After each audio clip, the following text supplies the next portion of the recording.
गुरुचरित्र तुम्हाला महत्वाचा धडा शिकवते, ते म्हणजे तुमच्या इंद्रियांवर ताबा मिळवण्याची कला अवगत करता आली पाहिजे. इंद्रियांवर नियंत्रण म्हणजे अपेक्षा, आशा, इच्छा आणि आसक्ती यांच्यावर नियंत्रण, आणि ते साध्य झालं की समाधान, खऱ्या निखळ आनंदाची अनुभूती मिळते.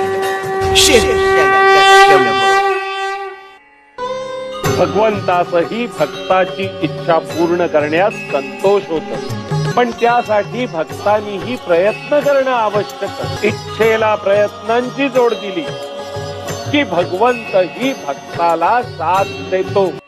बाळा, परिस्थिती काही असो, तू हार मानू नकोस, खचून जाऊ नकोस. अरे आम्ही आहोत तुझ्या पाठीशी. तू स्थिर राहा, अडून राहा तुझ्या खरेपणाशी, तुझ्या भक्तीशी.